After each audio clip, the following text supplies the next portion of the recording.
What is up, mortals? It is Rinni here, and before we get into today's video, there's something I'd like to say. I'd like to let y'all know that we have a merch store. Some of the items in it are only available for a limited amount of time. So, if you're interested, go into the description and check it out. Each purchase helps us make more content. Secondly, if this video hits 1,000 likes by the end of the week, we will continue this what if. Thirdly, if you guys didn't know, only 41.3% of you guys are subscribed to us. So please, hit that subscribe button and click the bell icon. Now with that out of the way, let's get into the story. Can you speak? What's your name? There was a pause. He was an older man, possibly around 50 or so, and dressed to the 90s. He was the classic Yakuza, dressed in a matching pair of dress pants and a button-up ivory dress shirt. His graying hair slicked back and his keen-edged mahogany eyes enough to shave steel. The young boy, no more than 5 feet in height, stared at the man in silence. The slightest glimmer of fear appeared in his golden hues. Tears brimming just beyond the horizon. Chisaki, Kai Chisaki. Got no place to call home, kid? The older man asked, looking down at the boy with narrowed chocolate hues. The dark-haired youth vigorously shook his head from left to right. The boy was homeless, abandoned, and left to whatever fate awaited him by careless parents who couldn't care less about the golden-eyed boy. Well, Kai, why don't you come with me? I can give you a nice home and hot food, the old man said, offering the young boy a hand. Kai stared at it in silence for a moment before extending his own hand to seize it. The tumultuous bark of his alarm tore the young teen from his sleep. Golden hues flickered before opening. He had long since grown accustomed to the barren white walls that make up the Shie headquarters that he called home for the past several years. Sitting up, the thin white cotton sheets fell from the young man's thin slip-like form, revealing muscle that was no longer mere flesh and bone, as it was when Kai was first introduced into the Yakuza, but true and toned strength. Kai! The ivory clock-haired youth yelled, peering in and around the corner of the doorway that made up the entrance to Kai's bedroom. The boss wants to see you. He says he has something he'd like you to deal with, the youth said. What does the boss want today? A little early, isn't it, Chrono? Kai addressed his childhood friend, pulling on his usual black button-up while doing so. Hari shrugged his shoulders, turning away from the door and giving Kai ample room to vacate the room and turning out into the hallway. His pale-haired friend was at his side as the two of them walked side by side to the boss's office, which was, in reality, a barren blank walled room with little more than a single desk, a glass table, and a sofa within its walls. Opening the door, the smoky-haired old man would look up from where he sat at his desk. Hard eyes hardened further from the age quickly befalling the two 15-year-olds. In unison, the both of them bowed. Stand up, both of you. Today's the day the two of you will move up in the Hasakai and become men, the boss said. As if to emphasize his point, a trio of men came shoving in through the doors at Kai's back, and in between the two men at the sides was a rough-looking blonde belligerent dressed in a two-piece white suit that had become a staple look for the Yakuza. He had bright blue eyes and a chin full of scratchy-looking facial hair. Shoving off either man at his side, he stomped forwards, slamming down both of his hands atop of the elder man's desk with ferocity of a bulldozer. What the hell was that about, old man? Did you really have to send these two assholes? Couldn't have you just called me? The gangster barked. The boss looked at his subordinate with tired eyes. Hanabit tells me you've been embezzling money from us, he said in a monotone voice. You know that us here in the Shie Sakai are forgiving of most things. But stealing from us? From your family? How do you expect us to forgive that? The boss averted his gaze from the man standing before him and to the two teens standing near the back. Kai and Hari straightened up almost immediately. Kai, would you come here, please? The man asked, looking to the blond man once again. Stepping forward, to the sound of the man's beckoning call, Kai would come to a sudden halt about a foot away from the man's desk. He and the thug the boss had been addressing locking eyes for a moment before the boss would speak again. Kai, you know what we do with thieves. I need you to punish him, the elderly man would say, earning a look from the blond man at Kai's side. Kai! The boss would suddenly yell. The change in tone causes the young brunette to jump slightly. Yes, sir! The young Chisaki would say. Turning, he would extend a hand to the blonde, whose faster than average reflexes would shove him aside.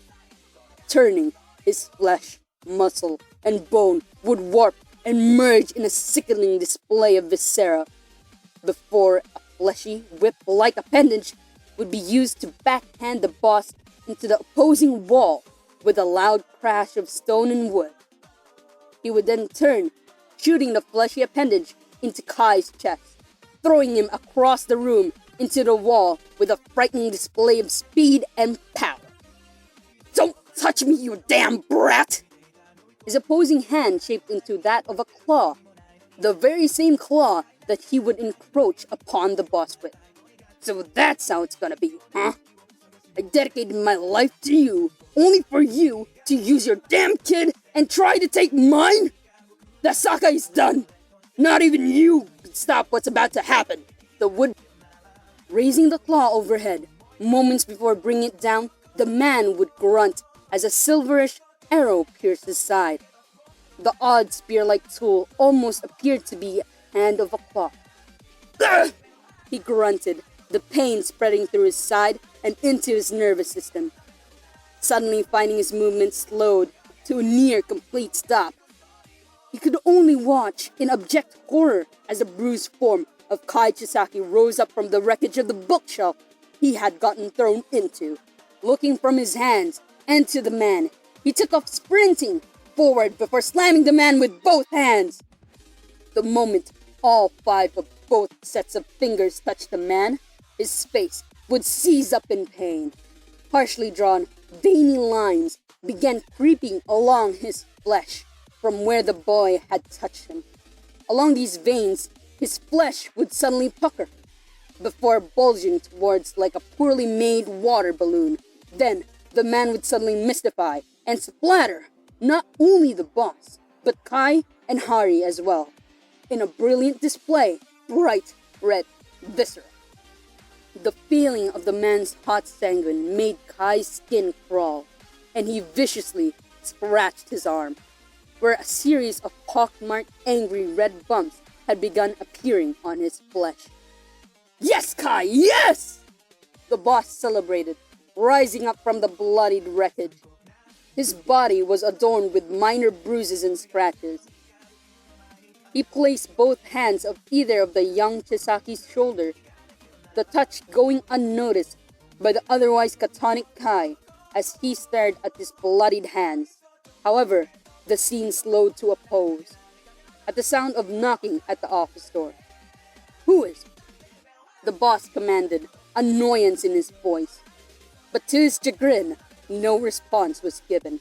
In a brilliant blast, what was once a door was suddenly reduced to splinters. A man with short, bright pink hair led the charge. A sudden blinding flash of light from his forearms blinded not only Kai, but the boss as well, allowing for the heroes to quickly enter the room, subduing and bringing both Kai and Hari to the ground. All the while, a hero that Kai had only ever seen on TV stood in all of his golden brilliance before them, standing over the still form of their boss. It was All Might. The black-haired Naomasa Tsukauchi stood at his side, covering his mouth and nose with a handkerchief at the sight of what was once a man. Damn it. I knew we should have taken more precautions with this operation. What do you think did this to him? The ebony-haired man asked, averting his gaze from the boss and the golden-eyed, blood-splattered young boy who lay pinned to the ground. Kai! The boss yelled, struggling beneath the grip of the officer atop of him. Use your quirk, Kai! Kill them! Kill all of them! Pinned, stained red, and terrified, Kai could only stare at the boss as he yelled. The officer atop the young Chisaki moved fast, securing the young boy's hands before suddenly reeling. His flesh pulsed beneath the plating he wore, and, like the man before him, he exploded into a violent spray of crimson. What the? The police chief, Naomasa, began. The boss laughed, a dry, maniacal laughter. Naomasa went to draw his sidearm before an abrupt gesture from All Might stopped him. Taking a step forward, the now standing Kai took a step back as the much larger man moved towards him. Young man, your quirk is exceptionally powerful, and I'd hate to see you waste your talent pointlessly killing. Please, stand down. All Might began, holding up his hands as a show of good faith. Kai posed. I can't! I'm cursed! I can't control my power! He yelled, tears beginning to run down his cheeks and cut paths through the blood that painted his face.